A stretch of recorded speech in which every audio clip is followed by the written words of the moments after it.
voice, let us take you to the place inside your mind where thoughts divide and mysteries unwind. Join us every Monday evening right here on Revolution Radio at freedomslips.com from 8 to 10 p.m. Eastern Time. And you will catch the Fenton Perspective with our great host, Lorian Fenton. Come listen in as she shares her amazing stories from the past to present, along with all of her guest secrets to the future. That's the Fenton Perspective every Monday evening right here from 8 to 10 p.m. Eastern Time, only on Revolution Radio. Oh, and you don't need to expect us. We're already here.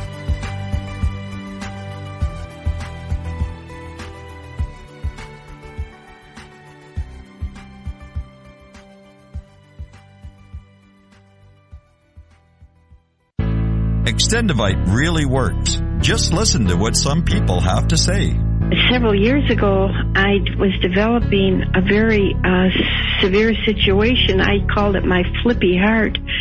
It was doing not good things, and I did not want to go to a medical doctor because I just knew they would give me a cover-up pill. I didn't want to get onto that sort of thing at all. When I learned it was garlic and cayenne, and cayenne is a healer. It is a wonderful herb. I said, I think I'm onto something here. I'll tell you, I wouldn't be without it. It did wonderful things for me. Extendivite is only $69.95 for a 2-month supply of either capsules or liquid. Call now. That's 1-877-928-8822 or visit heartdrop.com. Extend your life with Extendivite. The opinions expressed on this radio station, its programs, and its website by the hosts, guests, and call-in listeners or chatters are solely the opinions of the original source who expressed them. They do not necessarily represent the opinions of Revolution Radio and freedomslips.com, its staff, or affiliates. You're listening to Revolution Radio, freedomslips.com, 100% listener-supported radio, and now we return you to your host.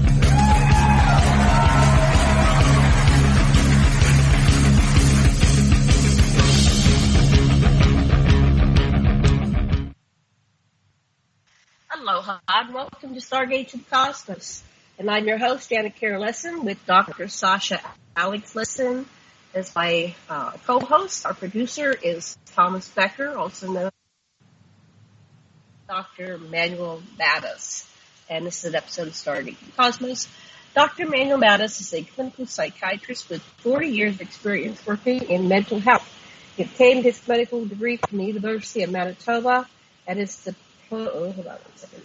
His diploma in psychiatry from McGill University. He has worked in a variety of settings, including the Scarborough Board of Education, the University of Toronto, and the University of Manitoba, teaching hospitals and more recently in private practice. Hold on 1 second. I gotta be able to move the screen. Okay, here we go. So he has what his focus is today. He discusses in the borders of normal. He has had a number of experiences that can be deemed anomalous or paranormal in popular vernacular. These include near-death and out-of-body experiences, as well as encounters with message-bearing apparitions. It is his hope that by sharing his knowledge of experiences in both psychiatry and the world of the unknown, he will help to de-stigmatize paranormal and psychic phenomena, thereby allowing readers to recast their spiritual encounters as concrete and deeply meaningful. So he wrote a book, let me scroll down, called The Borders of Normal, A Clinical Psychiatrist De-Stigmatizes Paranormal Phenomenon. And it is up for an award. Where did I put that? Anyway, I have a very long bio and pictures and explanation of his work and some illustrations. So I invite you to go over to QuarionRadio.com and click on Dr. Manuel Matas, and you can search for him if you're looking at this later on. It's down on the screen further down. And read up on this fascinating subject. So Dr. Lessin, my husband, Dr. Sasha Alexander Lessin, has done similar work in his practice. And so say hello, and then we'll bring on Dr. Matas. Go ahead. Aloha. So what would you like to say about this subject? Okay, well, one of the interesting things that, if I don't know how I'm coming out, but one of the interesting things to do with Dr. Matas as he tells his story of his life and how it unfolded, as much as possible, put yourself in his place, empathize with him as though it's your experience, and it'll just take you way deeper into what he learned and what you can learn by empathy as well as by intellect. Okay, well, thank you very much, and welcome, Manuel Matas. Dr. Matas, welcome to our show. Thank you very much. Thank you for inviting me. Yeah, we're excited to have you here. So let's start with you telling us a little bit about how you went from clinical psychiatry to getting into this field dealing with near-death and out-of-body and all kinds of paranormal things. What was your course? Did it happen before you became a doctor or after? Take it away. Well, both, actually. I've had a number of experiences which could be called paranormal throughout my life. One of the most startling ones was when I was a second-year medical student when I was 19 years old at the University of Manitoba, and I dreamt the respirology exam. And I got up the morning of the exam, I studied the question from my dream, and that question was on the exam. So wait a minute, your sound is off a little bit. Let's see what we can do to adjust that. Do you have a headset, a headphone, or are you just speaking into the phone? I'm speaking into the phone. I didn't. There you go. You're better right there. Whatever you're doing right there. Speak again. Go ahead. Okay. Should I start over? Yeah. Oh, now we can hear you. Yeah, because we couldn't hear you before. So go ahead. Start over. So you were 19. I caught that you were 19 and you were in medical school. So then what happened? When I was 19, I was a medical student, and I dreamt an exam the night before the exam. And I got up the morning of the exam, and I studied what I had seen in my dream, and then when I went to the actual exam, the first question in my dream was the same as the first question in the real exam. So to a certain extent, I felt like my dream had helped me pass my exam. Now, at that time, I didn't know such a thing was even possible. I was completely, at a loss to explain how that had happened. And I didn't tell anyone about it. Did you ace it? Did you get 100%? Did you know all the questions or just a few? Sorry, what did you... Did you ace that test? Did you get 100%? Did you know all the questions or just a few? No, well, it was mainly the first question on the exam, which I hadn't studied. So that, I wouldn't say I aced the exam, but because I had that dream helped me pass my exam. Excellent. So then how did you explain it? Well, I couldn't explain it. I couldn't explain it at all. I just kind of thought that was strange. I didn't tell anyone about it, and I just kind of got on with my life. But then as time went on, I continued to have more of these strange experiences. Like, for example, when I was 23 years old, I was already a psychiatry resident at McGill University. One night, I just found myself floating along the ceiling, looking down at my body in bed. So at the time, I had never heard the expression out-of-body experience. I didn't know what that was. I didn't tell anyone about it. And again, I just thought that was strange, and then I just, went on with my day. So these experiences continued to happen throughout my life. And then the most startling one was many years later when I saw the two angels at my father's funeral, one on either side of the coffin. And at that point, I decided I need to tell people about it. I need to tell people what was happening. And at that point, I started doing research into these phenomena, and I found out that these experiences are actually fairly common. And lots of people have had these experiences, but they don't talk about them, just as I didn't talk about my experiences, because people are worried about what other people will think about them, or they're worried that they're losing their minds, and they just don't tell anyone about it. So that's what happened to me. Initially, I didn't tell anyone. Yeah, that's a normal reaction to not tell anybody because you don't want people to think you're crazy. So did you see these angels at the side of your father's coffin during the process of his funeral? That's right. Or was that a premonition of his death? Did anybody else see him? No one else saw them. I saw them come in on a beam of light, one on either side of the coffin during the funeral service. And then the idea came into my mind that these angels were called ministering angels. Mm-hmm. The idea being that they were ministering to my father to help him make the transition to the other world. Did they take him with them? I've seen the videos where they sometimes take the soul with them. Did they stay the whole time? Did they leave? Did they take? I felt like they were there for him, not for me. But I saw them, but I didn't see them move. I just saw one on either side of the coffin. They were very beautiful. They were huge. They took up the whole room from floor to ceiling, and I felt like they were there to minister to my father. Do they seem solid? Wow. How were they clothed? Did they have wings? Yes, they were solid.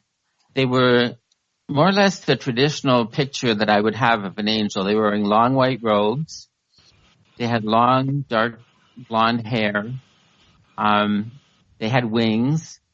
I couldn't say if they were male or female, but they were just radiating light. Listen, the thing I've wondered my whole life is what would the musculature be like on a person that had wings? And can you tell me anything about that? The wings were huge. As far as the musculature, they were clothed. They were wearing long white robes. I couldn't see any musculature. But what would make the wings be able to move in a body like that? What would their what would their trapezoids look like? It'd be the first thing.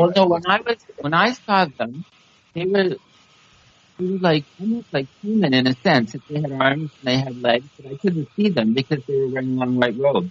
But I could see that they had arms, and therefore, in order to move, they would flap their wings using their arms. Arms, thank you. They would move their arms to make the wings move. Yeah. But when I saw them... So they stayed the whole time. Yeah, go ahead. Go ahead. They did, yes. They stayed with him the whole time. Were you able to look into their eyes? Did they see you looking at them? No, I wouldn't say they were looking at me. They were looking straight ahead. Uh-huh. Interesting. Okay. I would say they were like... it seems obvious to me that they were like an otherworldly presence. They weren't of this world. So it's hard to compare them to humans.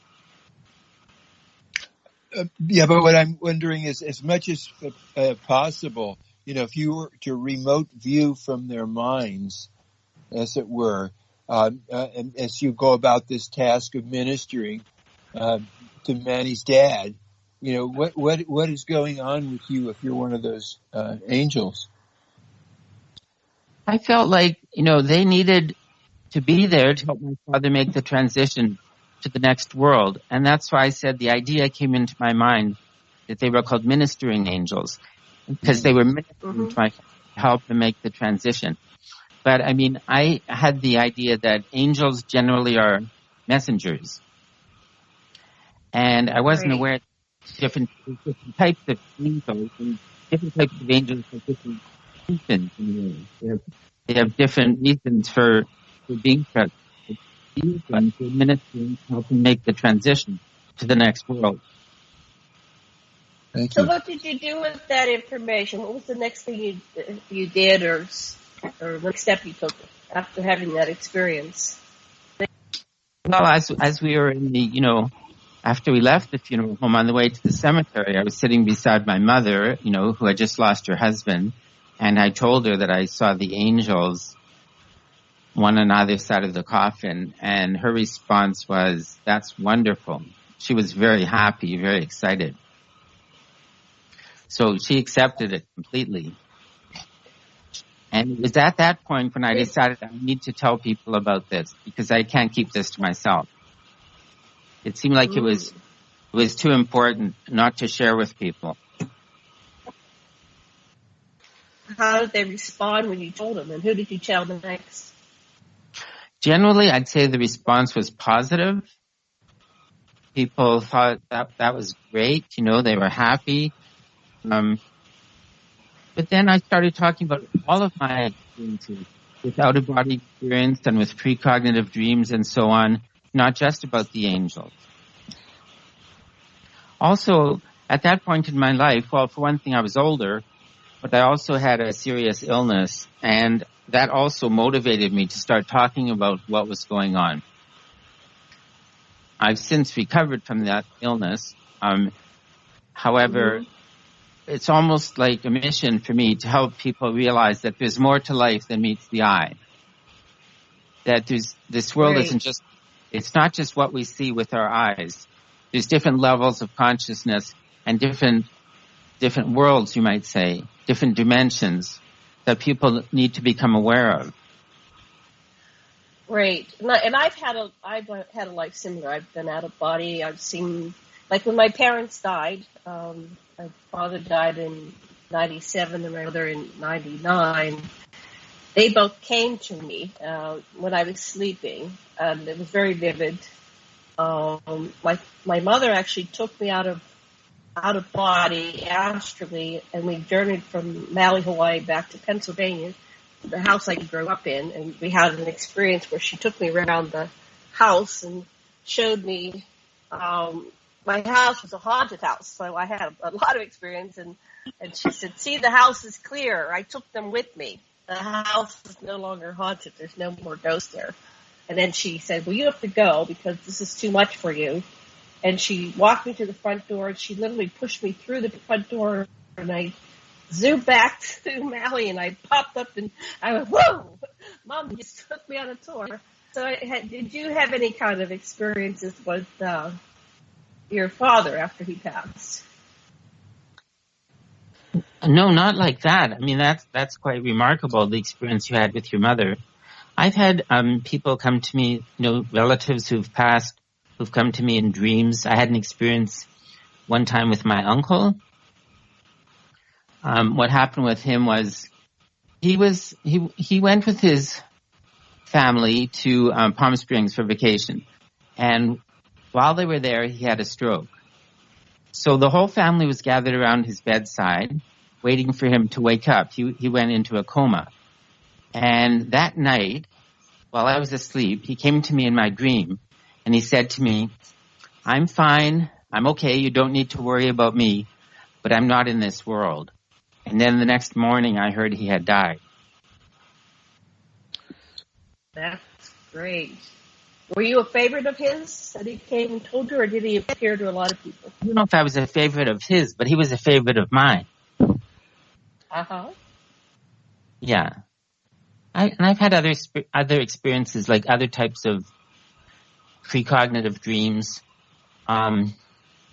Also, I feel like I've received messages in dreams where it's hard to explain. It's not like a voice, but it's somehow a type of knowing that I wake up and I just remember some words that were given to me in a dream.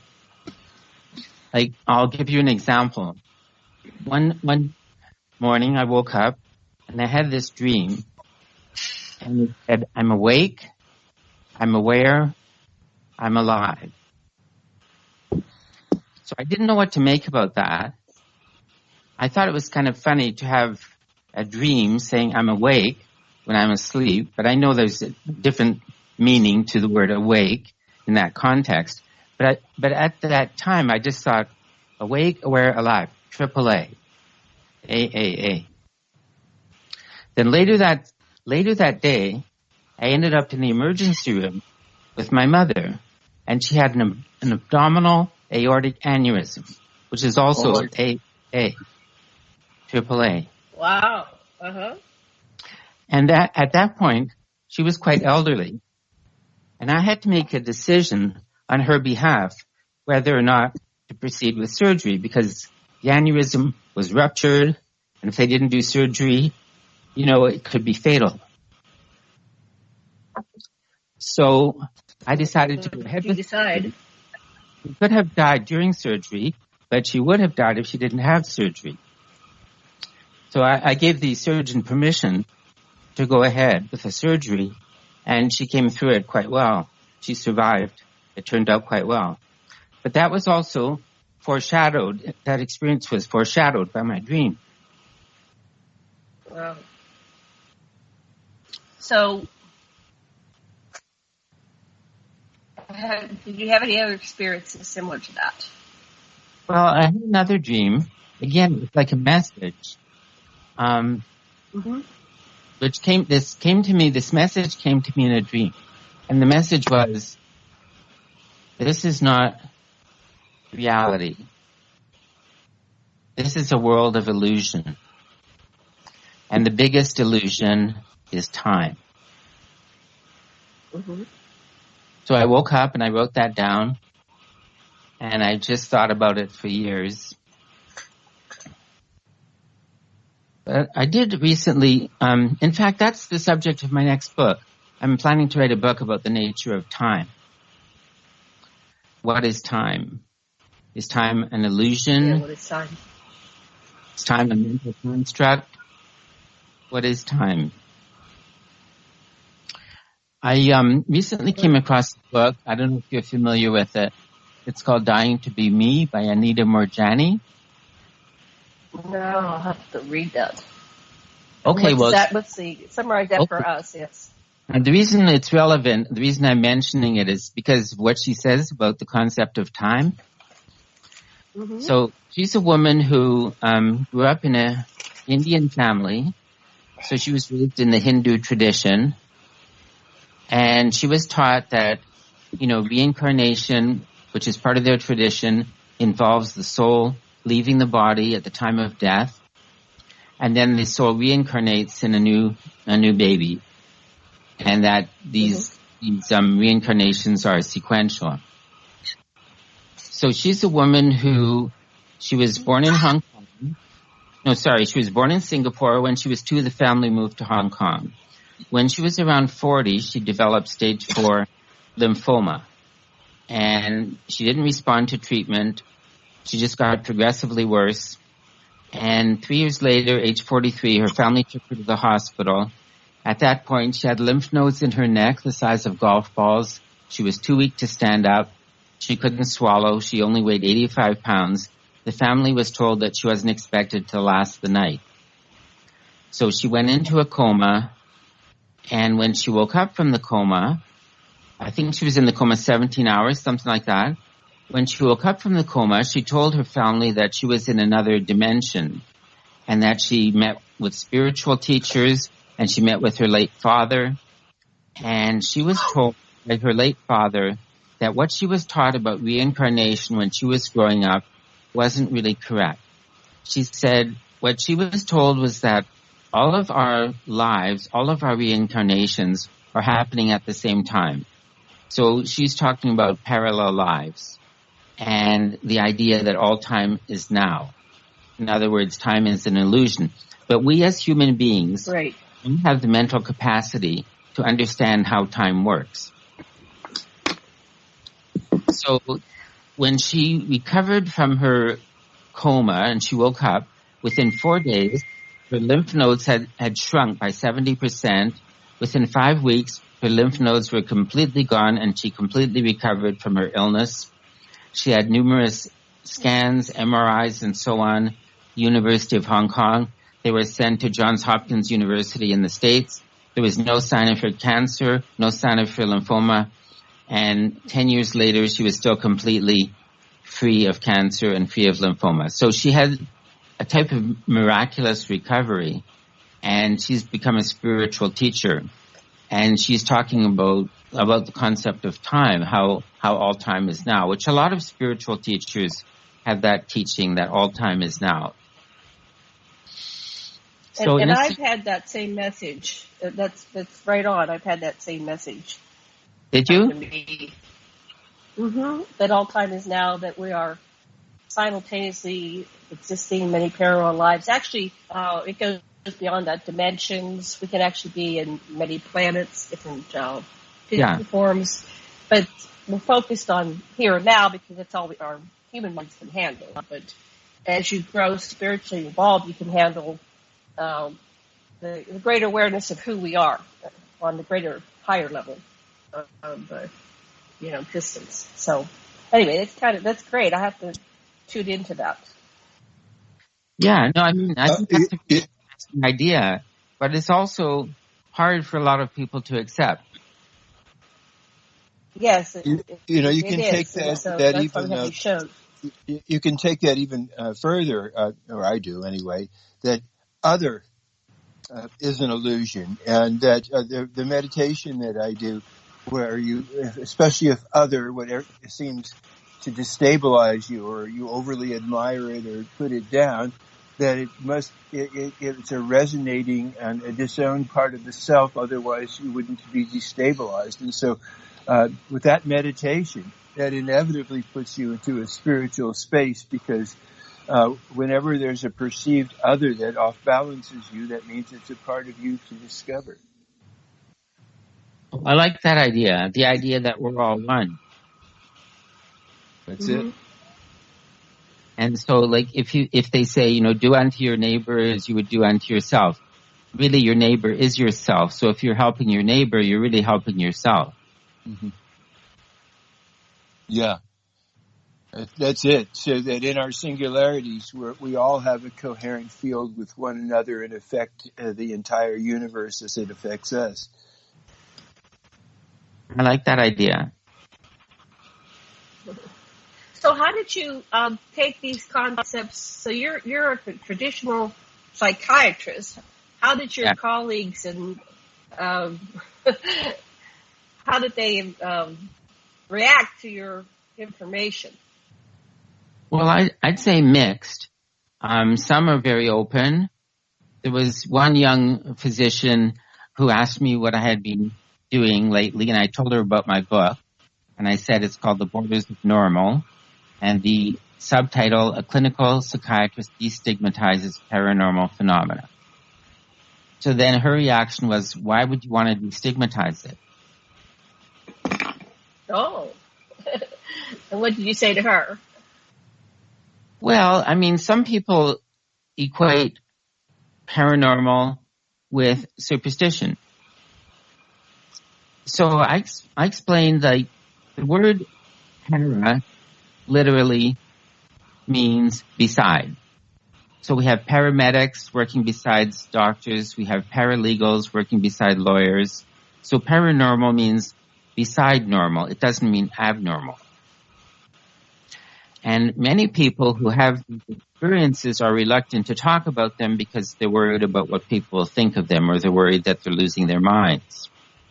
So as a psychiatrist, in my book, I can help people distinguish a hallucination or a vision, which is part of a psychotic illness, and a vision, which is part of a paranormal or an anomalous experience, which is not in any way psychotic. So that's really what I'm trying to do in my book, is helping people learn how to distinguish between what's psychotic and what's psychic. And also so giving how people... do we do that? I had a cousin that was always... we always just labeled him crazy because we're kids and we just go, oh, he's crazy. But now that he's been dead many years, I'm wondering, maybe he was just able to see beyond the range that other people could see and hear. So maybe you can elaborate. How do you distinguish? Well, for example, if someone, let's say someone hears a voice, it's a very common experience where you hear your name being called, you turn around and there's no one there. That's very common. A lot of people have that experience. If someone has a voice, for example, or if someone has a vision, like, for example, in my case, I had an experience where I saw an apparition in my bedroom. But then in the morning, I just got up and got dressed and went to work. If someone has a psychotic illness, the illness interferes with the person's ability to function in society, at work or at school or at home in your family. Also, you can't make a diagnosis of psychosis on the basis of a single symptom. There's a whole constellation of symptoms if someone has a psychotic illness. Also, a psychotic hallucination differs from a psychic or a non-psychotic voice or vision in the sense that psychotic hallucinations tend to be very frightening. They're often threatening. There might be voice about the person. Whereas voices which come from the spirit world tend to be very comforting, tend to be reassuring, and very uplifting. So the nature of the hallucination or the voice would be different. Also, the frequency would be different. I've had a few experiences, a handful of experiences throughout my life.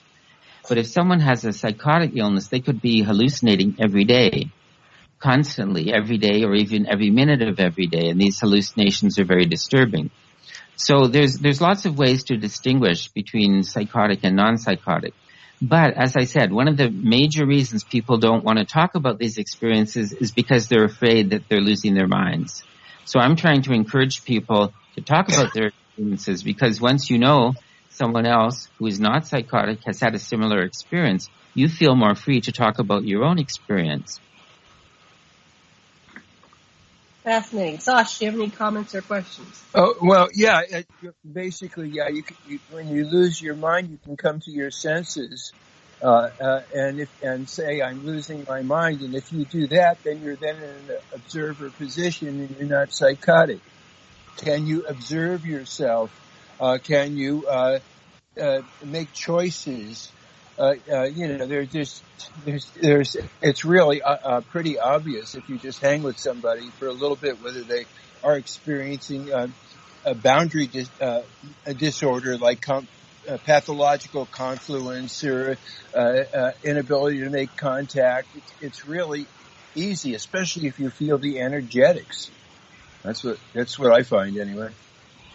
Yeah, I think that's true. Also, like you mentioned, what I would call the locus of control. If you have one of the paranormal experiences, you're still in control of yourself. You don't feel like you're being manipulated by outside forces. You don't feel like someone is controlling you or putting thoughts into your mind. That would be more towards the psychotic end of the spectrum. Mm-hmm. But if you have a normal or an anomalous experience, you're still in control of yourself, and you're still aware of your world and your surroundings and your personal space. Yeah, and the thing that really helps people to get to that space is the having numinous experiences, having spiritual experiences, and then being able to return to their everyday life with the knowledge that type of experience is available to them. That's what allows them to witness themselves and their context in a ecological fashion. Yes, I agree. That's a good point. People who have spiritual or anomalous or paranormal experiences generally feel enriched by their experience. They don't feel somehow that they're being, harassed or put upon. Usually these experiences are welcome. Even though when it happened to me, I didn't know what it was. I wasn't disturbed by it. I wasn't frightened. I was actually welcoming. I was happy to have this type of experience. Even though, as I said, when I first had my out-of-body experience, I had never heard of such a thing. I didn't know anything about it. I had never heard the term out-of-body experience. And I didn't even know such a thing was possible. But when it happened, then I thought, well, now I know it's possible because it happened to me.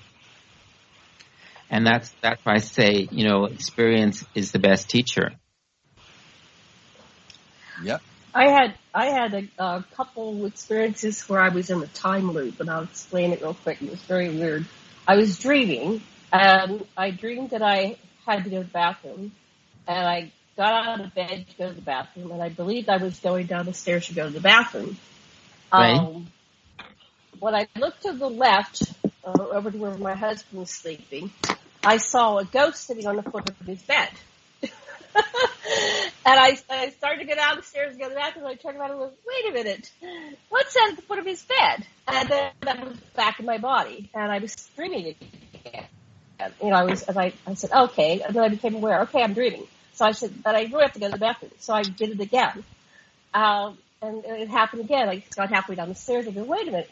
So the third time, I said, I really have to go to the bathroom. And I don't care if there's a ghost at the foot of his bed. I couldn't go to the bathroom. So I envisioned myself throwing myself out of the bed. And that time, I was really, like, connected to my body, and I actually was able to physically go down and go to the bathroom. So I dismissed it. That was years ago. I went, that was crazy. I call that, like, a lucid dream.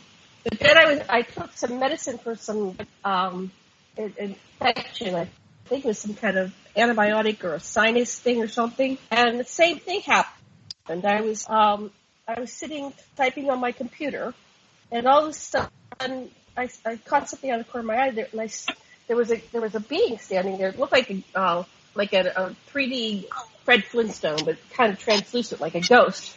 And I turned around and looked at it, and its eyes went wide, and I said, what are you doing here? And then as soon as he saw me seeing him, he disappeared.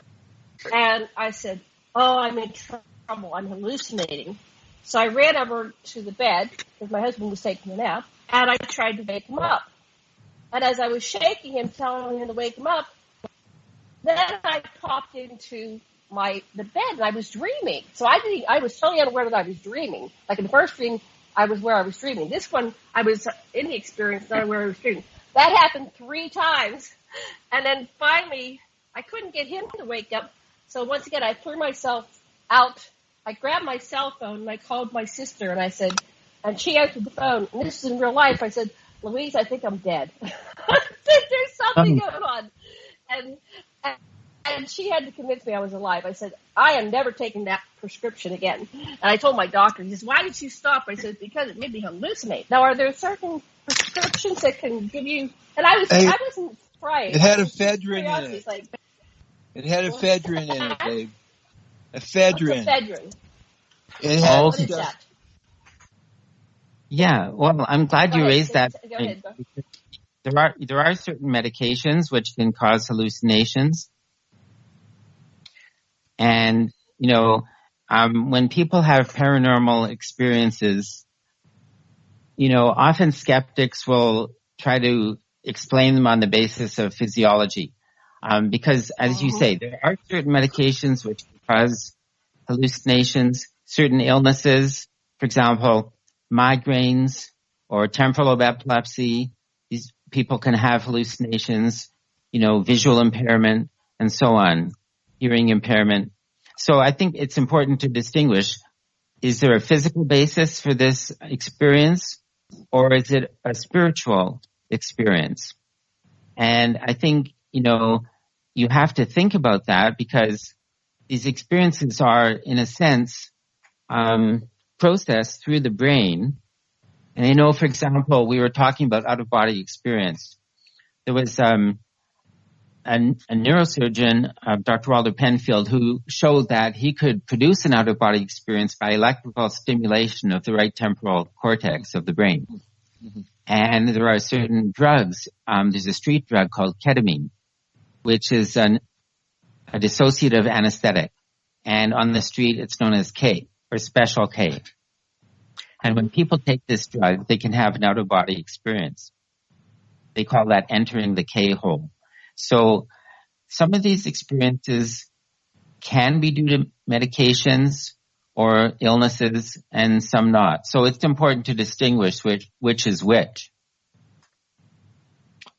Yeah, and it's very interesting. Even given the same dosage per body weight and stuff, different people will, depending on their symboling system, have different experiences. Holotropic breathings that I conduct, you can have people, a whole room full of people relating to the exact same auditory stimulus. One person's, they hear crying. One person saying, oh, it's terrible, the Nazis are killing people. Someone else right next to him is saying, a baby's being born, how beautiful. and this is just their eyes are closed and they're having whatever inner experiences they're having to powerful evocative music. And so, it's really interesting to let people symbol in their own ways and take it their own ways and not demand anything beyond the internals of what that is and what it means and feels like to the person. Right. Each person will react in their own way. That's true. I would agree with that. But I guess this raises the issue of, some people are skeptics and some people are believers, and then some people are sort of in between.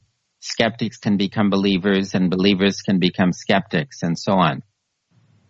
But when it comes to phenomena such as out-of-body experience or near-death experience, the skeptics will tend to point to physiological phenomena rather than psychological or spiritual phenomena. And this relates particularly to deathbed visions. Mm-hmm. People who have deathbed visions, which are actually quite common. Mm-hmm. The skeptics will say, well, that's because, they're confused or they're experiencing the side effects of medication or they're not getting enough oxygen to the brain or something like that. But, one study that I'm familiar with, which was done in upstate New York at Canisius College in Buffalo, where they interviewed patients living in a hospice who were terminally ill. About 50% of them had visions of deceased friends and relatives who had come to accompany them to the other side.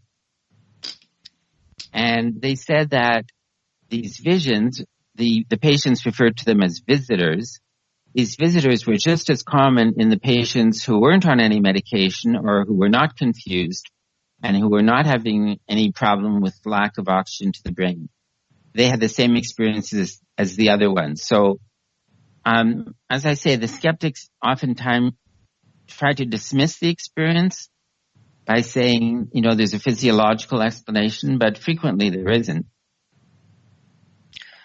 Another example would be what are called grief hallucinations, in which bereaved widows and widowers have a vision or hear the voice or feel the presence of the deceased loved one, the deceased spouse. This is actually quite common. And another study showed approximately 50% of bereaved widows and widowers have this type of experience. But they don't tell anyone, not even their own doctors, not even their closest friends, because they think that they're losing their minds. So I think it's important for people to realize that these experiences are quite common. It doesn't mean that there's something wrong with you.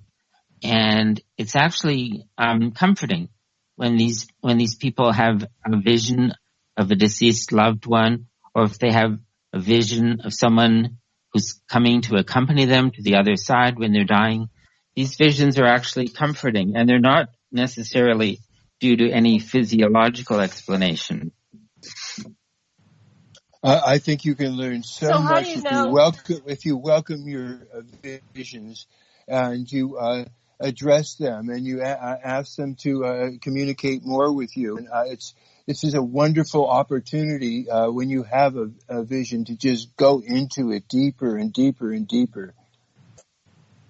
Yes. Yeah, the Dr. Michael Newton Institute went into this in great depth because they were exploring, they would do hypnosis and they would take people into life between lives.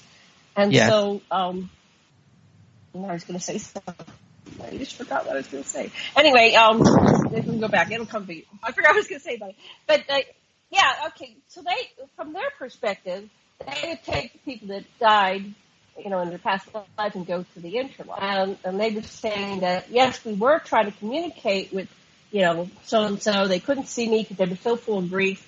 And, eventually they would get in, they'd get, so that was like the other side of the story. So how do we know that they really aren't seeing their dead ones and they aren't receiving communication, and that by dismissing it, we're actually blocking a whole arena of information that we could use to understand the true nature of existence? Well, because there's so much stigma people aren't talking about it. You know, but if we can help people say that it's quite common, it's quite normal, you know, a lot of people have these experiences, then they're more likely to open up. And I don't think they would just make something up unless they actually had the experience. So I would accept what they say at face value. And I would try to encourage them to talk about their experience and to let them know that a lot of people have these experiences. And it's quite common, it's quite normal. It doesn't mean there's something wrong with you. Yeah, you know, I think it's, go ahead, honey. I think it's a great value when I hear something like that is to see if there's if I have a part of me that can resonate with this. When did you get this attitude of being able to check things out the way you did, and how has it served you, and what it served you? What would you like as the skeptical part of the person? What would you like that person to know, and what do you really need? And usually the skeptic will say something like, it'll say something like, I need to be assured that the world is stable, or it'll say whatever it needs in some way that you can say, well, listen, would you be willing to stand aside, skeptic? You can come in any time, and let's examine this from some other perspectives too. But what I'm saying is, I start by honoring the skeptic rather than dissing them or challenging them. I agree with you completely. I mean, my attitude is that it's good to be skeptical. I think we should be skeptical. You know, at the same time, we should be open to experience, and we should have an open mind. So, you know, I feel like you should try to avoid extremes on either end. Because if you're too skeptical, you can become cynical. And if you're too open, you can become gullible. But I don't know if you've heard of Richard Shermer. He is an example of a famous skeptic who became a believer because of his own experience. He was more or less known as the king of the skeptics. He was the president of the Skeptics Society. He was the editor of the Skeptic magazine. And he had an experience which he said shook him to his core. And he wrote about this experience, and it was published in the Scientific American in 2014. Basically, what happened to him? Okay, what happened to him was he was getting married to a woman from Germany, and they were getting married at their home in Los Angeles. And his bride was missing her family back in Germany, and she was particularly missing her grandfather. The grandfather had more or less raised her, and she always hoped that the grandfather would be at her wedding and that the grandfather would walk down the aisle with her and would give her away. But he was deceased, so he couldn't be there. So they were about to start the ceremony, and they could hear some music, but they didn't know where it was coming from. Everyone could hear it. So they traced the source of the music to one of the back bedrooms, and in one of the bottom chest of drawers, pushed to the back of the drawer, there was an old transistor radio, which her grandfather had given her. And the transistor radio was playing romantic classical music, and the transistor radio had been broken for years, and they had tried to get it fixed, and they couldn't fix it, but they just kept it because it was a gift from the grandfather. So on the wedding day, when the radio started playing this romantic classical German music, she took that as a sign from her grandfather that he was with her and that he approved of the marriage, and she felt somehow comforted, and they went on with the marriage. Now, Richard Shermer, who was, as I say, the president of the Skeptics Society, he could not explain that in any way, and he wrote an article about it to show how his skepticism was shaken by his experience. And to me, that's another example of how you can be as skeptical as you want, but once you have the experience yourself, you can't deny it. Even like I said, when I had my first out-of-body experience, I never knew that was possible. I didn't know something like that could happen. But when it happened, I realized, I knew it was real because it had happened to me. That's why personal experiences so important. I mean, even with the exam, if someone had told me that they had dreamt the exam the night before the exam, I probably wouldn't have believed them. But it happened to me, Right. so I knew it was, but it happened to me, so I knew it was possible. And then subsequently, I met another person who told me she used to dream the exam the night before the exam. So somehow meeting another person who had the same experience tended to normalize it. And that's what I'm trying to do with my book. I'm trying to normalize these phenomena. Let people know this is normal. It's not abnormal. And lots of people have these experiences. They just don't talk about them, so we don't realize that these experiences are so common. I think it's wonderful. When I was growing up, nobody was talking about this, so it was very frightening to, try to tell anybody about these things that were going out. So you have a wonderful book here that has these different table of content. So let's talk about the chapters. There's chapter 2 is near death, out of body, and after death. What would you like to tell us about chapter 2? What do you cover? In that chapter, I talk about near-death experience, and I talk about out-of-body experience. I talk about communication with spirit after death. Now, I've talked a little bit about out-of-body experience, about my own out-of-body experience, and as I said, I didn't know it was even possible. However, subsequently I read that it's fairly common. This type of experience has been known throughout history, and it affects approximately 5% of the population. So that's an out-of-body experience. In terms of near-death experience, many people who would have died, they would have a heart attack, they go into cardiac arrest, and they would die. But in the 1960s, with the development of cardiopulmonary resuscitation, a lot of people who were clinically dead were resuscitated because of CPR. And now it's been thousands and tens of thousands of people who've been resuscitated.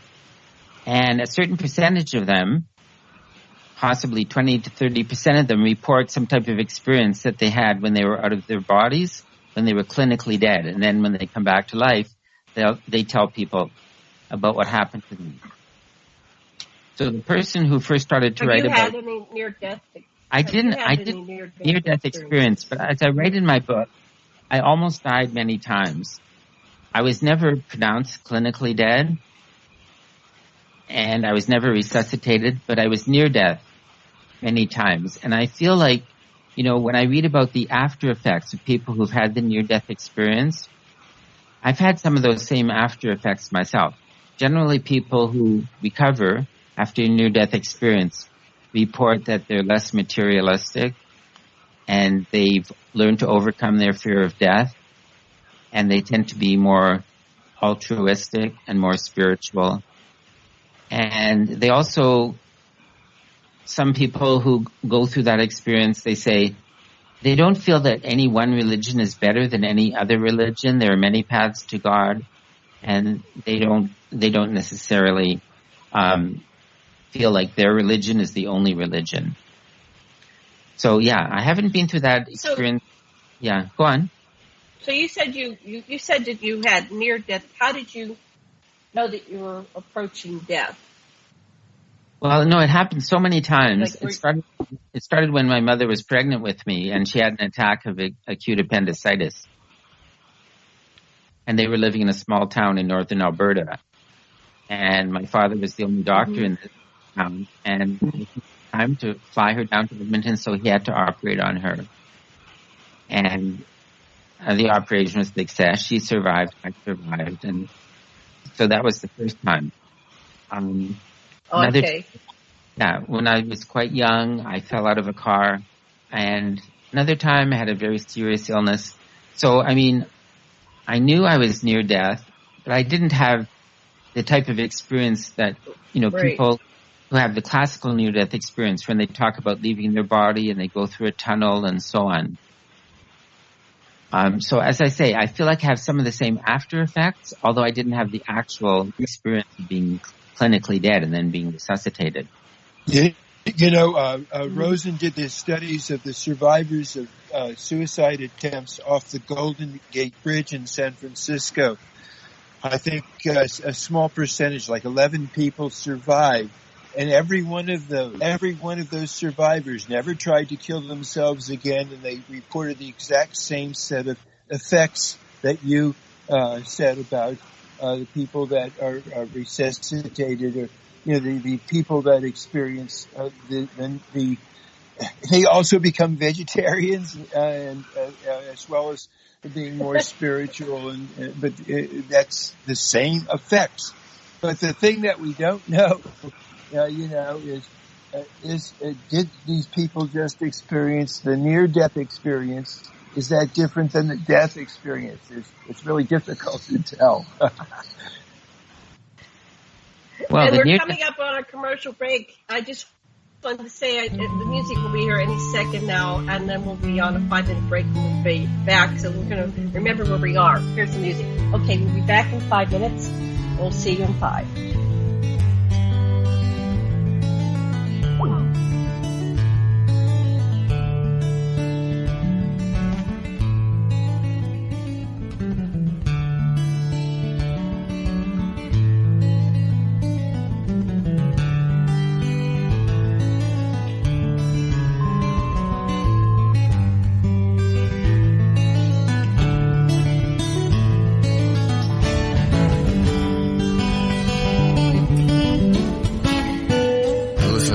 Radio at freedomslips.com, and we'll be right back after this message.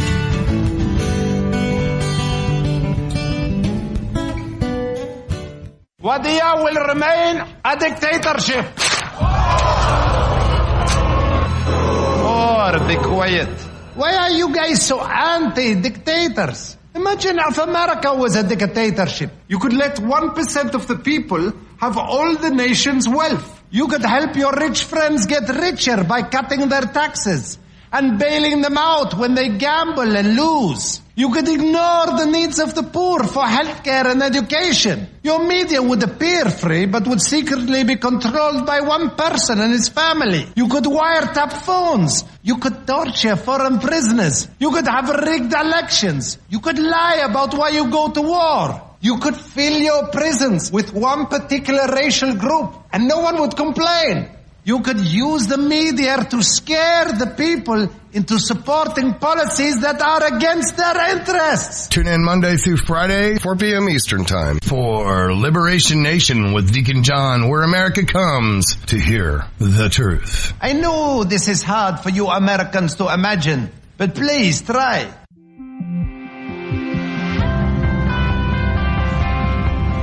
Ohio Exopolitics will be on from 4 to 6 p.m. Eastern on Studio A.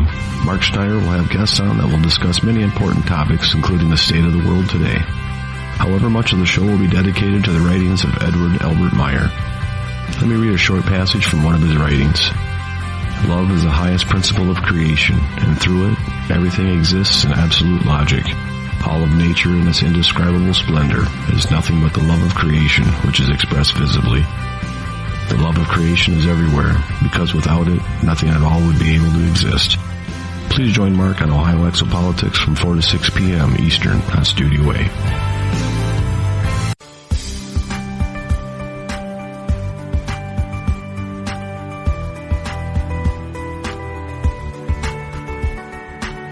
Transcending time and space, let us take you to the place inside your mind where thoughts divide and mysteries unwind. Join us every Monday evening right here on Revolution Radio at freedomslips.com from 8 to 10 p.m. Eastern Time.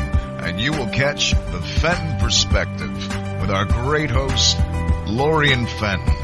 Come listen in as she shares her amazing stories from the past to present, along with all of her guest secrets to the future. That's the Fenton Perspective every Monday evening right here from 8 to 10 p.m. Eastern Time, only on Revolution Radio.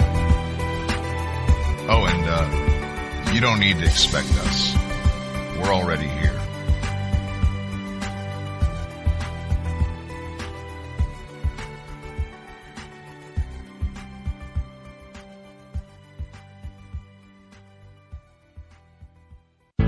Extendivite really works. Just listen to what some people have to say. Several years ago, I was developing a very severe situation. I called it my flippy heart. It just was doing not good things. And I did not want to go to a medical doctor because I just knew they would give me a cover-up pill. I didn't want to get onto that sort of thing at all. When I learned it was garlic and cayenne is a healer. It is a wonderful herb. I said, I think I'm onto something here. I'll tell you, I wouldn't be without it. It did wonderful things for me. Extendivite is only $69.95 for a 2-month supply of either capsules or liquid. Call now. That's 1-877-928-8822 or visit heartdrop.com. Extend your life with Extendivite. The opinions expressed on this radio station, its programs, and its website by the hosts, guests, and call-in listeners or chatters are solely the opinions of the original source who expressed them. They do not necessarily represent the opinions of Revolution Radio and freedomslips.com, its staff, or affiliates. You're listening to Revolution Radio, freedomslips.com, 100% listener-supported radio, and now we return you to your host.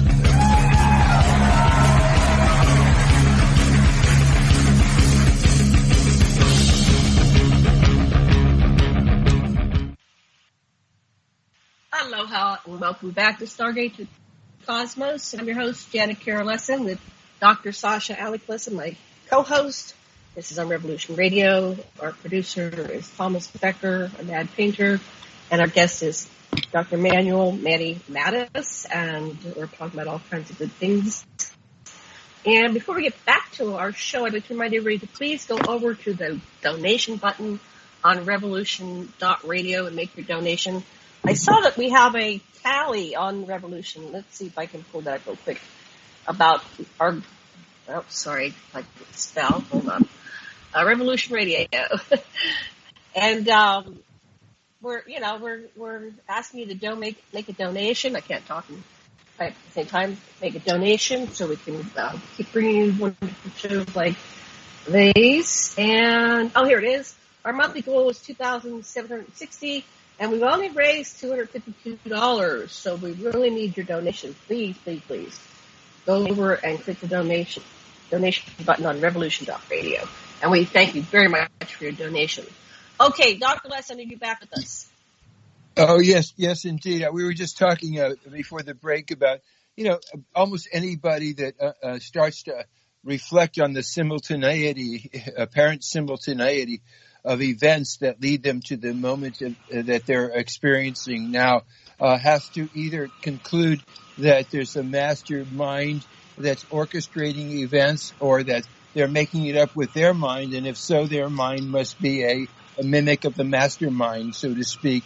And the dream worlds certainly can be very, very powerful. I know that Susie Hansen has talked about, for many of us who have had visions our whole life of peace in various forms, I feel now the time is awakening as the challenges are so huge to really awaken. This is a time for us to speak out for the oneness of humanity and our oneness with the planet and the cosmos. And so this is a great time. It's the best of times. It's our time. It's what we got. So dig it.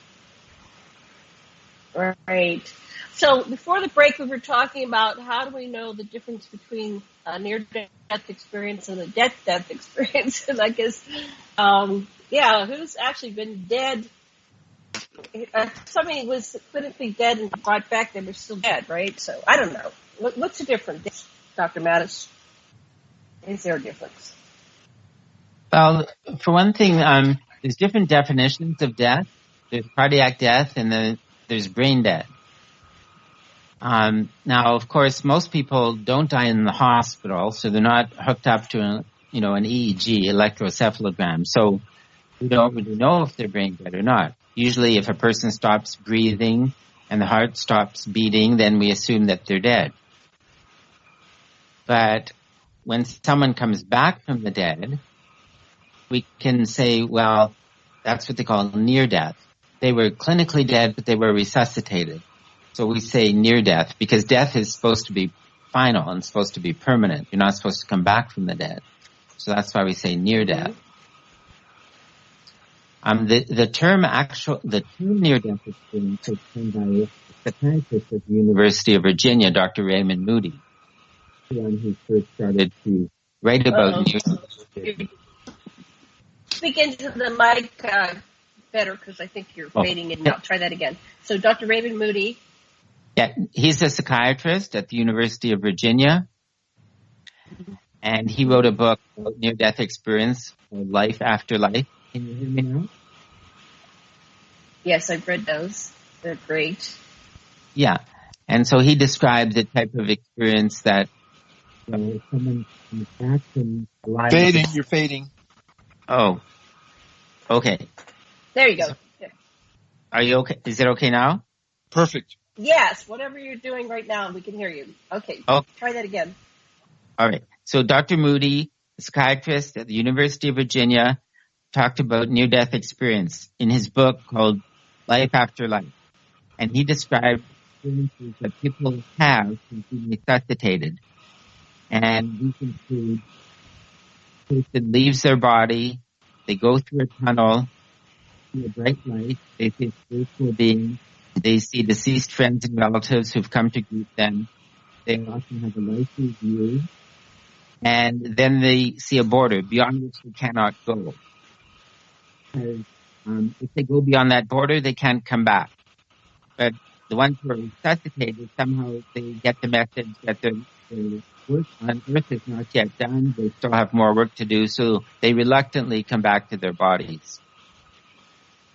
Now, many people, that's the typical near-death experience described by Dr. Moody. So when I had a near-death experience when I was a child, I was met by a bunch of my guides, like a committee, and we discussed whether I was going to go back into my body or not. And they showed me some possible outcomes if I did not go into my body. And they were all negative for each of my parents and then both of my siblings. So like 4 timelines, they said, if you stay dead, these negative things will happen to your family. And so I was so upset, and I said, of course I'll come back. And they had been trying to resuscitate me, but when I made that decision to come back, I, of course, came back to my body, and I scared the people that were trying to resuscitate me because they thought for sure I was dead. Yeah, so that was my experience. Wow. Have people reported that they met with their guides? I hear that in the after, like the Raven or the Dr. Michael Newton information that, they say they're met by an individual guide, they go to a committee, and they end up going back to their group of souls. I recommend reading it. They're fascinating. It's like 4 or 5 books on the series. But I hadn't read the book when I was 4. I just had this experience. Do other people report to you that they encounter, a guide or guides or something that help them decide whether to come back or stay on the other side? I mentioned Anita Merjani. She wrote this book, Dying to Be Me. So when she was in her coma, she met with her guide. Once again, you're fading. I'm not sure what's going on with the sound. Try can you hear me? Holding the mic. Yes, is that okay? Yeah, go ahead. That's much better. Yes. Saying, yes, I think it's quite common when people leave their bodies at the time of death. They meet with their spiritual guides, and that type of experience was described by Anita Merjani in her book, Dying to Be Me. And like you said, there's a committee, there's a group of guides, and you could say that you meet up with your soul cluster, the people that you've been traveling through time with. I should say not the people, the spirits that you've been traveling through time with will meet you. And of course, when you had Right. that experience, So you cluster. were 4 years old, so you wouldn't know about that. Right. And so I kind of had that a couple times, like the choice. Another episode when I was 7, I had the choice, and then I decided to come back again. So I've had a couple times where it seemed like I crossed over because I had that communication. There wasn't somebody always there trying to revive me. Sometimes it was like I had that experience of talking to the guides, and then, every time I come back, they say, it's my choice. I have the choice. I can stay or go back. But it's just like a reflection and someone to talk about it. And then so I'm back here. It's all my fault. I decided every time. So I'm here by choice. Yeah. Good. Since you've been back, have you had any further communication with your guides?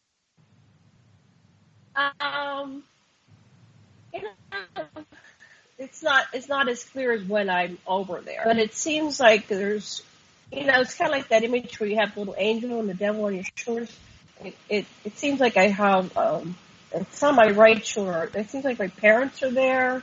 There's, like the guide is there as well. And I've never given it a name. My guide is male. I have a masculine guide. Some people have male, they have opposite sex. Some people have same sex. There seems to be a primary guide, and then you have the committee, and then your soul group. So I've met many people from my soul group. And when you meet someone from your soul group, you often think that's a soulmate. Well, it is in that way, but it's not your twin flame, so to speak. It doesn't mean that that's the one and only, right? Quote unquote. But you can have a lot of interesting experiences with your soulmates, and you can meet many soulmates in the course of one lifetime. Because like your parents can be a soulmate. You could be romantically involved. You could just be in some kind of, that could be your boss. It's not always romantic love. And everybody equates soulmate to, that romantic love. But sometimes it's just an intense interaction you need for the development of your soul. That's my understanding. But what's your understanding? I think that makes sense. You meet someone and they actually happen to be quite recently. I met someone that somehow I never actually met this person before, but there was almost a sense of recognition that this person seems familiar. And you're still fading in and out. I'm not sure what's going on. You don't have any headset for your phone, huh? It's just, I guess it's where you're holding the mic and talking. It keeps going in and out. So anyway. Is it okay the way it is now? Right now, whatever you're doing right that second, you're getting it, but then... Okay, I'm just going to flip exactly the way it is. Perfect. Now. Okay. All right. Now. So, okay.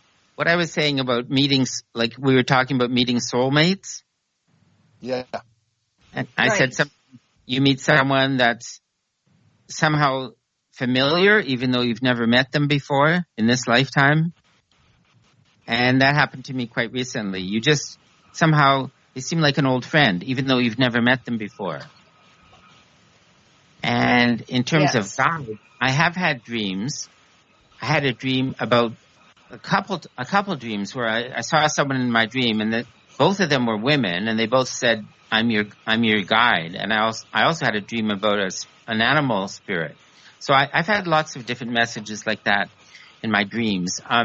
I should say that I did read those books you mentioned by Michael Newton, Destiny of Souls and Journey of Souls.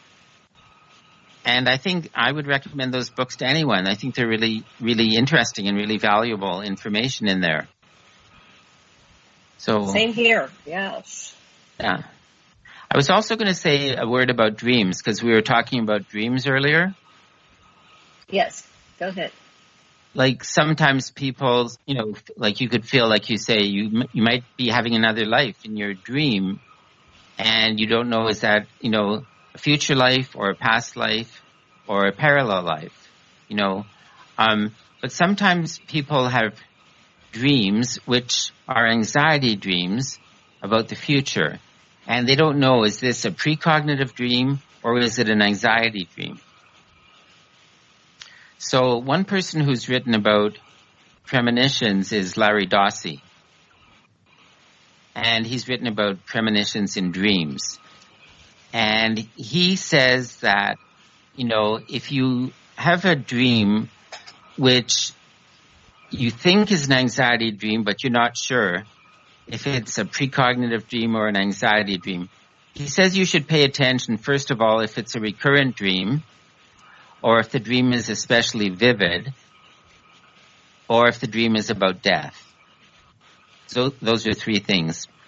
And he gave an example of this woman who had a dream that her baby, who was sleeping in the next room, the light fixture came unmoored from the ceiling and crashed down onto the crib. So she woke up, she told her husband her dream, and he says, "Oh, that's nothing, it's just a dream, go back to sleep." But she took her dream seriously. In her dream, she looked at the time on the clock in the baby's bedroom, and she took the baby into her bed, went back to sleep. Later that night, she heard a loud crash, and in fact, the light fixture came unmoored from the ceiling, and if she hadn't removed the baby from the crib, that would have been the end of it. So when she looked at the time on her clock, when she woke up, it was the same as the time in her dream. So that's an example of a dream that was a precognitive dream. She took it seriously and she acted on it, and she prevented a disaster. Now, some people, Wow, that's great. like often you might dream that someone a friend or a relative, has died. Now, how do you know if it's an anxiety dream or a precognitive dream? For example, they said Abraham Lincoln dreamt about his assassination 2 weeks before he was assassinated. Now, he might have been worried about being assassinated, so that might have been an anxiety dream. But there was another dream. A lot of well-known people have had precognitive dreams. For example, I heard about Charles Dickens. He reported a dream when he was on a speaking tour, and he was going to different cities, and he was giving public readings. And so one night, before he gave a public reading, he had a dream in which a young woman wearing a red shawl came up to him and said, "My name is Miss Napier." So he woke up and he thought that was a very odd dream because he didn't know anyone by that name. But then the next morning he went to his reading, he gave his reading, and afterwards a young woman came up to him dressed in a red shawl, and she introduced herself and she said, "My name is Miss Napier." So there's no anxiety attached to that dream, but it would be a precognitive dream. He had a vision of the future which came to pass. But sometimes it's difficult to distinguish between an anxiety dream and a precognitive dream. Mm-hmm. It's sometimes the existential message of the dream is its overall mood, and if it's one of anxiety, and it were my dream, I would certainly say, "Anxious part of me, what is it you really need? You need me to pay attention to certain things and observe certain things." In other words, even the anxiety itself can be the existential message. That's true. I guess there would be a reason why the person is anxious in the dream. Yeah. And so therefore it would be worthwhile to try to think about what's causing you to be so anxious. Exactly. Also there's often a message in the dream, which is at first difficult to detect or difficult to figure out what the message is. Sometimes the message is very clear and very blatant. Other times the message could be disguised. And in some cases, the message might not become clear until much later down the road. Like what kind of messages have you found? Well, I mentioned some of the messages that I've received, but once I had a dream where I saw a crowd of people walking down the street, and there was a young woman wearing a trench coat, just an average-looking woman, nothing in particular stood out about her, but she said to me, "My name is Kathy and I'm your spirit guide." And I thought that was interesting. I didn't know what to make of it. And similarly, an older woman in another dream said to me she was my spirit guide. She didn't give me her name, but she was a very old woman with a very wrinkled face. So, sometimes when people have these dreams, they don't know what to make of them.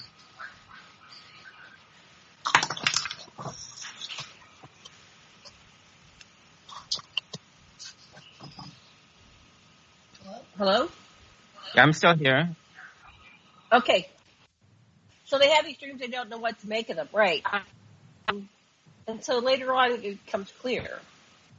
You're saying That's later right. on it gets more and more clear what the dream is for. So you don't understand it first, and then later on you get clarity.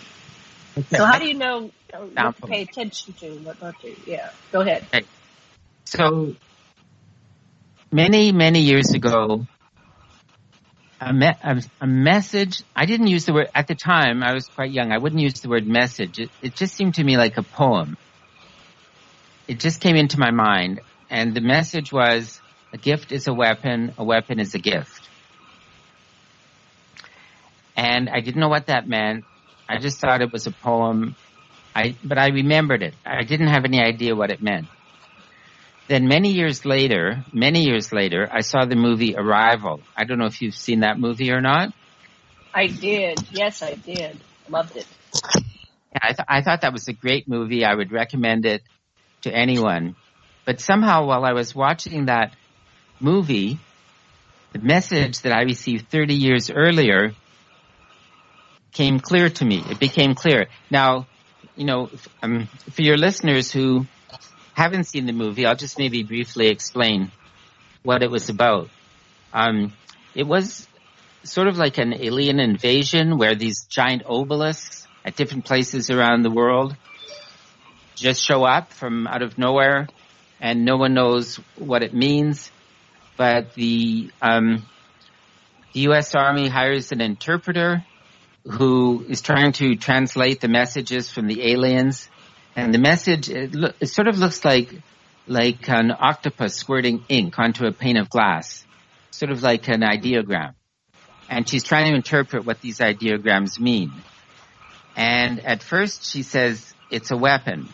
And then the Chinese are ready to launch a preemptive attack to attack these aliens. And then when she thinks more about it, she thinks, no, it's not a weapon, it's a gift. And then they call off the attack. And that was so much similar to the message I had received.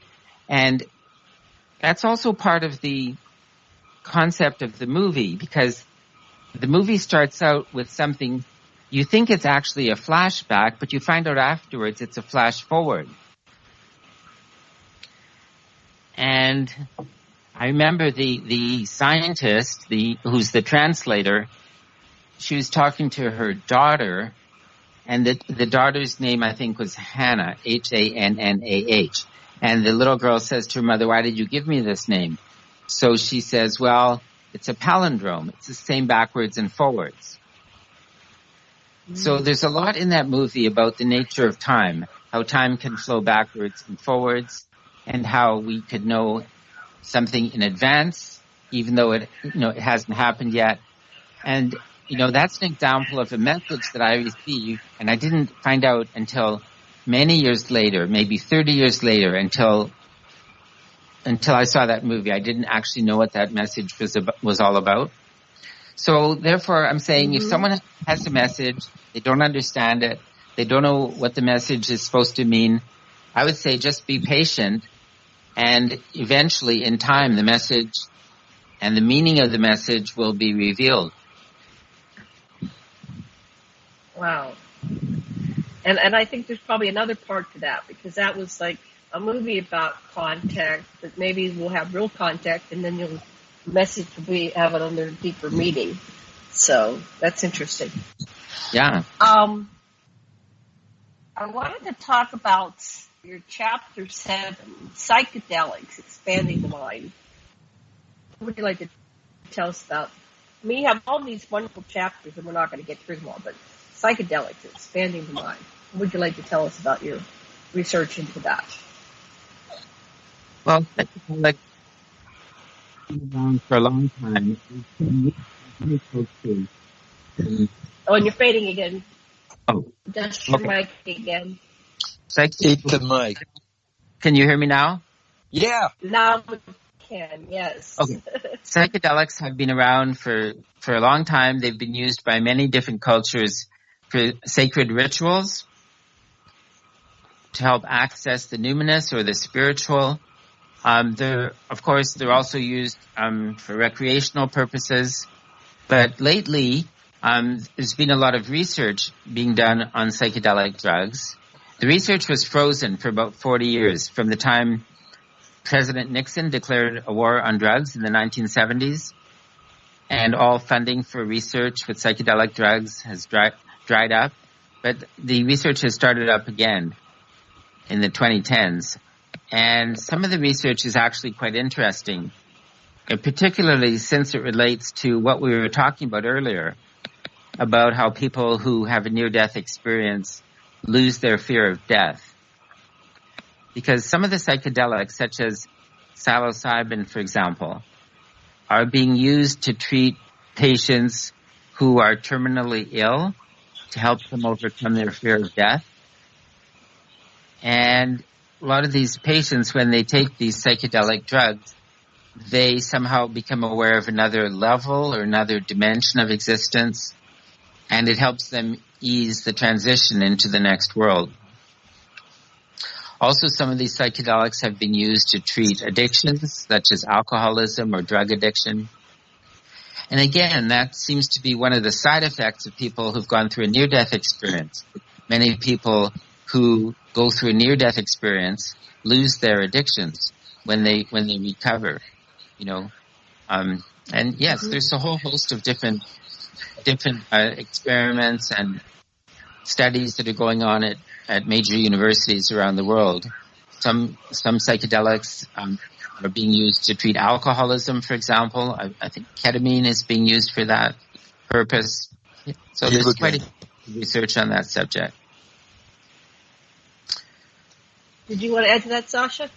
Oh, no, I was with Stan Groff for many years, and so I've just seen, and Stan has actually published his research in Psychology Today using LSD with intensive therapy for acute schizophrenia, for alcoholism, for the criminally insane, for the artists, for rabbis and priests. And he did all these tests showing this stuff really works and it's really great. And Tim Leary used LSD in the prisons and people were getting well. And actually, Stan Groff got in trouble in Czechoslovakia because people were getting well when he was using LSD with psychotherapy in the communist system where the women were being used as prostitutes and the men as laborers. And so this was messing them up because they were getting healthy. And so, it's very promising. And if it's in a psychotherapeutic context where you're not made wrong for the experiences that you have and you're allowed to symbol in your own fashion, things resolve. They really do. And it's quite wonderful. And people resolve it in terms of their own symbol systems. Right. And don't they sometimes go into remission from cancers and stuff like that once they resolve their issues? Very, very often, like with this things that are really very, very deep, like somebody that has a vertebrae that's characteristically out of place, and this was one person was reliving a past life where she felt like she was rowing a boat, and the boat came apart. She was in a galley, and the oar went through her, and her facilitator pushed on the place where the oar went through, and this pain that she'd had for the last 25 years or whatever went away. You see lots of things like that. The body encodes all kinds of stuff that if you're in an open state and not captured by the reality of the moment that you're in, but let it resonate through your many lives and experiences and places and spaces. All kinds of things come to you. Yeah, and like you mentioned, like these drugs are being used in a therapeutic setting. Well, that's critical. Right. That's very important. The setting is very important. And, often they'll have trained therapists, they'll have soft music, they'll have a very, calm atmosphere. And then they have psychotherapists who do follow-up to get the person to talk about their experience and to, to make sense of it and to put it in context. It makes so much of a difference. You before you have the experience, to ascertain that the person knows how to have an experience and then distance themselves from the experience and discuss it. So you have to have at least that level of communication and be able to return to that level to discuss the experience in a reflective way. I agree. That's very important.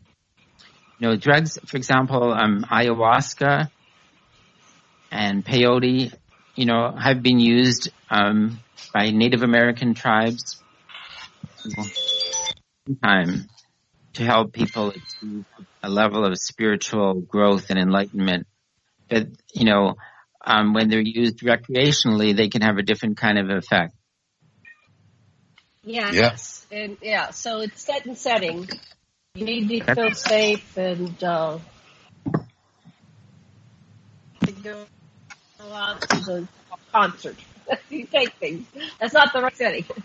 You need to feel safe if you're going to use it therapeutically and bring about some kind of healing.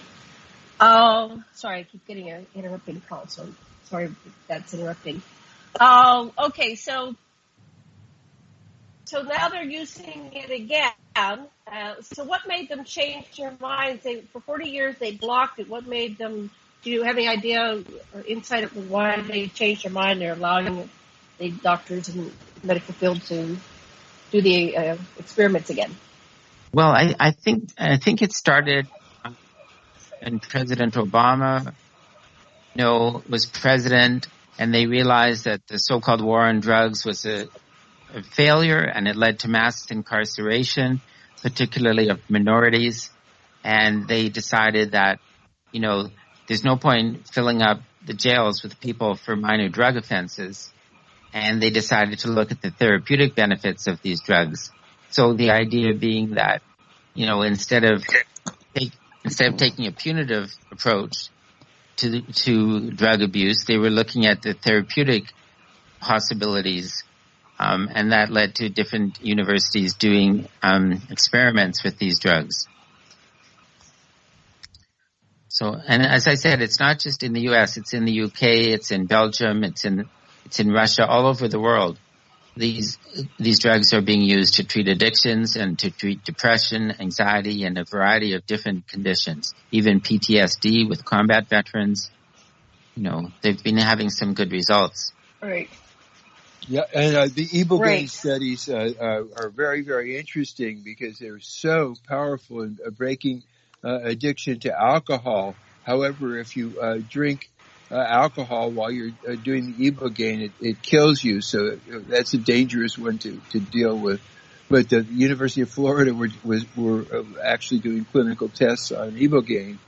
So there's a tremendous amount. There's a clinic in Bolivia where they have shamans and dietary stuff and so forth. So that it's not just in the United States, all over the world, people are looking seriously at things that take you out of the ordinary consciousness and allow you to experience more. That's right. And as you said, Ibogaine, for example, can be quite effective, but it can also be fatal. So that's why you need to have close supervision when you're taking these drugs, if you're going to have the desired effect. Right. You need a good shaman with the synthesis process or a good. Yeah, and you really have to look at the effects of big pharma and keeping people addicted to their artificial opioids and killing people really. Yes. That's right. I think that's one of the reasons why there's been a resurgence of interest in research in this field. It's because a lot of the known drugs that have been used for a long time are not that effective. So people are looking for more effective treatment, especially for alcoholism and drug addiction. Right. But also for depression, anxiety disorders, and PTSD. Yeah. That's a very big field for research nowadays. And more people being traumatized. There's more and more people with PTSD. That is true. Yeah, so. Okay, so I'm looking at your table of contents, and let's see. Chapter 5, Limitless Mind, Limited Body, and the Rule of 4. What's that about? Oh, okay. Well, that's about the idea of where is the mind located? Is the mind located in the brain? Is the mind located outside of the brain? And when I use the word mind, I could also say consciousness. Where is consciousness located? And, in that chapter, I explored different types of consciousness: personal consciousness, the collective unconscious, and universal consciousness. So on 3 different levels. Now, when I talk about the rule of 4, I'm looking at how we can think of, life on 4 different levels.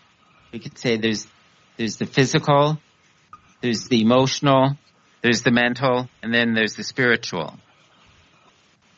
And then, I make correspondences with, the 4 elements and 4 directions and so on and so on. But what I say is, like, most people live life on the physical plane. And even though we're aware of the world of ideas, which would be the mental plane, or the world of feelings, which would be the emotional plane, or the world of spirit, which is the spiritual plane, most people don't pay too much attention to that because they're so caught up in their 9-to-5, day-to-day routine existence. That's all they have time for, and that's all they think about.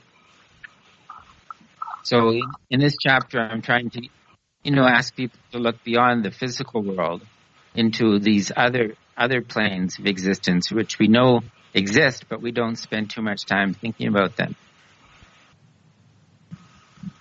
Okay, Sasha, you asked a question. Well, I think, it's like Sinatra said, doobie-doobie-doobie-doo. You need to think about things and do things, both. You're in this world, but awareness doesn't live life. Your physical life lives life, but awareness can be brought into your life in an ecologically enhancing way, which makes you the chooser. Well, it makes your life richer somehow. Yes, way richer, because whenever you think you immediately know you're completely right and you don't have a shadow of a doubt, or first you're one way, then you're the next way. That just means that you have 2 parts that each have something to contribute, and you have to let them settle and allow your awareness to give you the benefit of what each of them is contributing to your overall picture. And it's really just part of the process, and it's nothing to be alarmed about. It's something to enjoy, and like you say, life gets more and more interesting. That's right, and that's why when I first started having these unusual or paranormal or anomalous experiences, I didn't tell anyone. I was just in my younger days just focused on the day-to-day, routine physical world. But as you get older, you start thinking about these other things as well. And you see more value in the spiritual side of life. And of course, as you go through life, you accumulate more experiences and you learn more lessons. And, these experiences, rather than being frightening, they enrich your life. Yeah, and one of the things that's happening right here is that the listener, you're listening to Janet's and mine, and everybody that's come in. They become part of your experience because to whatever degree you know it or not, you are tripping along with us and sharing the experience, and it's adding to you. And if you understand your own boundary, you can let it all in, and it becomes a part of you. That's what we're doing. And this is a wonderful experience that we're having with you listeners. Thank you. I have a question. Do you find that people that kind of have a more negative outlook on life tend to, like the law of attraction and action, pull into their reality more negative experiences? What do you think about that? If like you adjust your attitude, you might have more positive experiences, especially paranormal experiences? Yes, I think that's true. I mean, certainly when I first had my paranormal experiences, I wasn't thinking about them. But a lot of people have these experiences and they just dismiss them. And they don't tell anyone, and they try to forget about them because they don't understand them. But the more you can open yourself up to these types of experiences, I think the more interesting your life will be, the more enjoyable your life will be, and also the more you'll meet like-minded individuals who share your interests and share your beliefs and share your values. So you enlarge your community and, you feel more a part of the whole, not so much alone. I think that's the important part of sharing, is that once you realize you're not the only one who's had this experience, you don't feel so alone. And I think the more you pay attention to these experiences, the more likely you are to have these experiences. So I would say the answer to your question is yes. Now, I'm looking at Chapter 8, Paranormal Activity, Mediums, Channels, Spirit Guides, Guardian Angels, and some theories about reincarnation. What do you think about mediums and channels? What do you think's going on there? Okay. Again, this relates to the question of skepticism and belief. On the one hand, I would say, to a certain extent, everyone is psychic. Oh, you're breaking up again. Okay. Can you hear me now? Yeah. Yes, go ahead. I would say, to a certain extent, I would say everyone is psychic. Everyone is more or less psychic, but not everyone is open to the experience. Oh. However, I think it was Dean Radin who said, just like some people are more gifted athletically and some people are more gifted musically, some people are more gifted psychically. So some people are more open to receiving messages from spirit. Now, in terms of psychics, people who call themselves psychics, we have to be aware that there's a number of con artists and charlatans out there who are trying to take advantage of people. And, someone might ask me, well, how do you know if you should trust someone or not? If someone calls themselves a psychic or a medium, how do you know if they're trustworthy? So if I'm asked that question, I would say, first of all, I wouldn't just go to someone off the street who has a neon sign flashing that says psychic. I would go see someone who's been recommended by someone that I know and trust. Also, I would say generally it's been my experience that someone who says they're a medium or a channel or a psychic, generally these people tend to be humble and modest. They're not bragging about their powers. And the other thing is, I think if they're doing this for a spiritual purpose, if they're coming from a good place and not from a sinister place, they're not charging huge amounts of money for their readings. However, having said that, I do believe that there are some people who are genuinely mediums and are able to communicate with spirits from the other world or the other plane of existence. And I also think that there are channels, people who can channel art and writing and music. In fact, a lot of musicians and writers and artists and even some scientists, will claim that their work was given to them. Like they say, they don't write their music, the music writes them.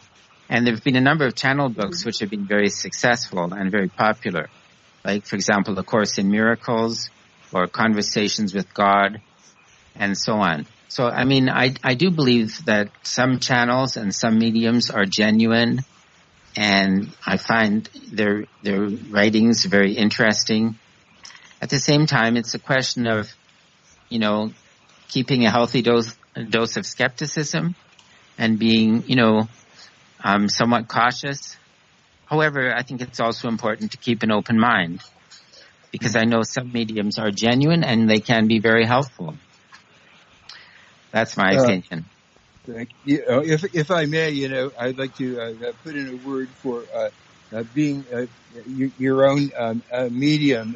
One of the things that Quigley had us do in one of my trainings I did, if you had a spiritual experience, say in a church or a cathedral or something, but then you got disillusioned with the church, you go out, you leave that church in your mind, picture yourself going out, you take out the spiritual experience that you had there, and then you burn the church in your mind, and you talk, if you took Jesus out or something, you ask Jesus, are you my guide now, or is there another guide to which you'd like to bring me, and he may take you to see Kuan Yin or something or whatever. But in other words, you can use the archetype itself. You can deliberately invoke the archetype. You say, you know, I wish the part of me that loves so much and wants to help the feeble and the poor and revere women, like, you know, that Jesus part of me, and I want that part to guide me. I think that's useful. Well, I think so too. I think that's very good. I like that. Be your own medium. Exactly. You know, and I wanted to also. Yes. Okay, you have more to say on it. Well, I was just going to go into the theories about reincarnation. What are your theories about reincarnation? Well, I'll say that, you know, go initially people would ask me, do you believe in reincarnation? And I would say, well, it's possible. I have an open mind. But then as time went on, I read the research from Stevenson and Tucker and people like that. I know it's been validated and it's been confirmed so many times that I would say, yes, I do believe it. Uh-oh,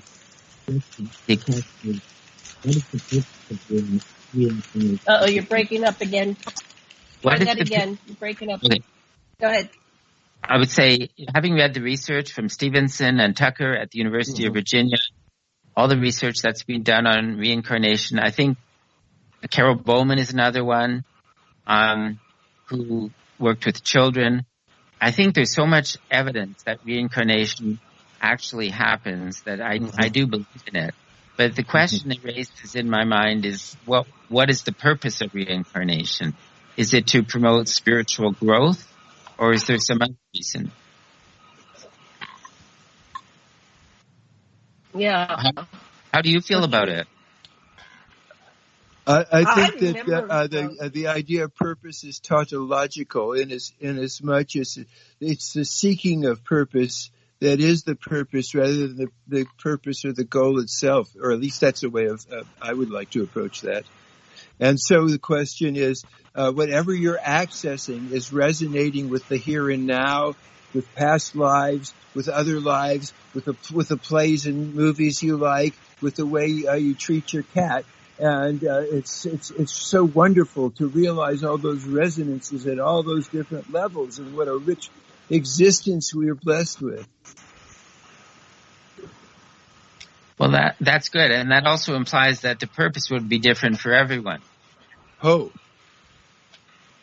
and that's the great importance, to regard that each person is on their own path that's laid out for them in terms of their higher purpose, and to just salute them in their path and recognize them as seekers just like you.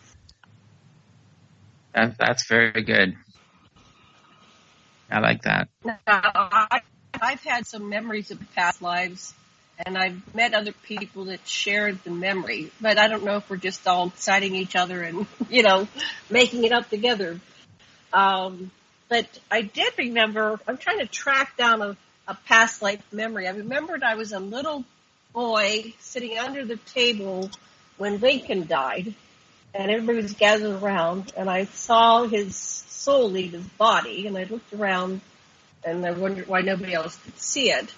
And so I knew I wasn't one of his children. So I was researching that last night because I was, putting up this page, and sometimes people see the soul leave the body, and, they have shared experience around a deathbed. And so there's all these pictures of the deathbed. But I found one picture it was an artist rendition of the room, and there was this table. And I said, well, at least I remember the table, and it was close in proximity to the bed. So I'm trying to research what little boys would have been there, but apparently they put Tad to bed, so I don't know, it doesn't make sense, but I just have this memory. I'm not sure how to research your own past lives. That would be interesting if we could do that. Well, I think for me, I've also had some past life memories, and for me, what I think is interesting to do is try to determine how that past life memory will impact your current life, and what are some issues that you're dealing with in your current life that might be clarified by some of the issues you experienced in your past life. Mm-hmm. Well, I met the little boy grew up, and I tracked his life, my life, whatever, and I was married to this woman, and then I was telling a friend of mine about the past life, and then it wasn't then, but like 10 years later, she wrote to me, and she said, "Oh, by the way, I was the woman you were married to." And it was really interesting that she had moved away, and she said, "I didn't tell you at the time because I thought you'd be uncomfortable, but I remember clearly I was the woman you were married to." And but at that point, we were both off on our own lives. So that's a good question. I'm not sure, like, why would that one stand out above all the past lives? But that was supposed to be the one, if you're doing a timeline, that was right before this incarnation, because I died around 1920 or something. Oh, so that was... So anyway. Yeah. So what unfinished business did you and she have? Right. I guess we had deep love as beloveds, because in that incarnation, I remember having 2 boys and a girl, and I had all these memories of it. But in this lifetime, as teenagers, we were interested in boys. We weren't interested in each other. Of course, back in the 60s, that wasn't really the cultural thing that was accepted. It became later that homosexuality was accepted. So it was just to acknowledge that we had this soul connection, that we found each other from one lifetime to the next, and we were very good friends for a couple of years, and then we went off on our different paths. So maybe it was complete in itself, just to reconnect and say hello and share our lives for a while. Okay, we're going to be running out of time in 2 minutes. What else would you like our listeners to know?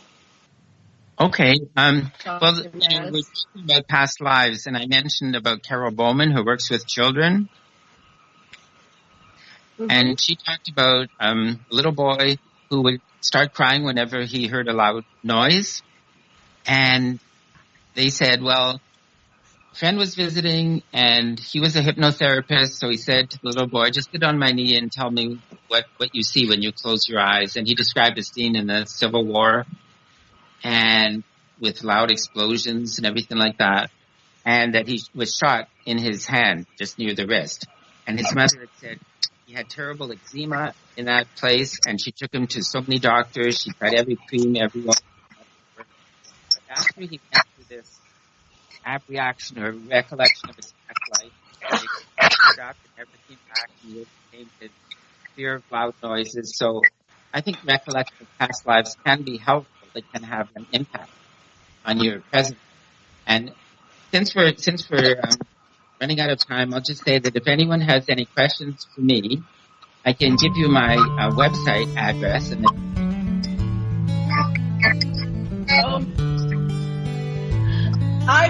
I have your website up on the show page, so please can contact Dr. Matas with your questions. Okay, then. Thank you so much for joining us. drmatas.ca. Love and bless.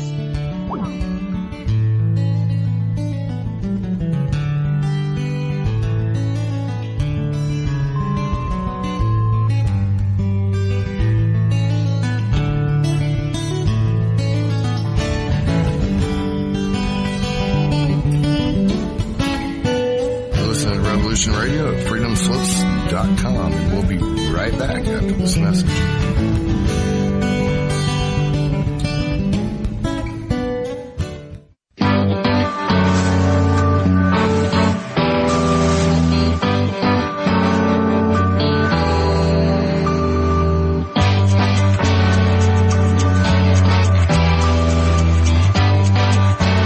Narco-syndicalist commune.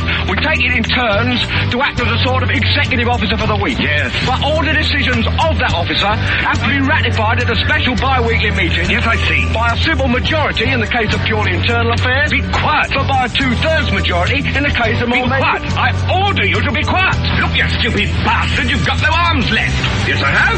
Look. Just a flesh wound. I don't believe I've seen such a display of courage, skill, nerve, grace, and stupidity. I'll do you for that. Oh, what? Come here. What are you going to do, bleed on me? I'm invincible. You're a loony. The Black Knight always triumphs. Roundtable Live Monday through Friday, 1 a.m. till 4 a.m. Eastern Time. Bring your mind, bring your ideas, bring your voice. King Arthur had nothing on us here at Revolution Radio, freedomslips.com.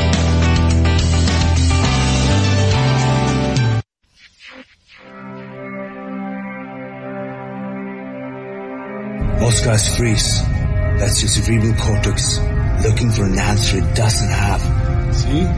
Even your brain knows you're screwed. The body's filling with adrenaline right now, whether you know it or not. Your heart's beating fast. It's getting a little harder to breathe. The neurobiological system is telling it to run, but your knees are too weak to move. Fear is not real. The only place that fear can exist is in our thoughts of the future. It is a product of our imagination, causing us to fear things that do not at present and may not ever exist. That is near insanity. Do not misunderstand me. Danger is very real, but fear is a choice. We are all telling ourselves a story. You're listening to Revolution Radio at freedomslips.com. 100% listener-supported radio. Reporting the danger, unafraid, right here, where information never sleeps. Revolution Radio.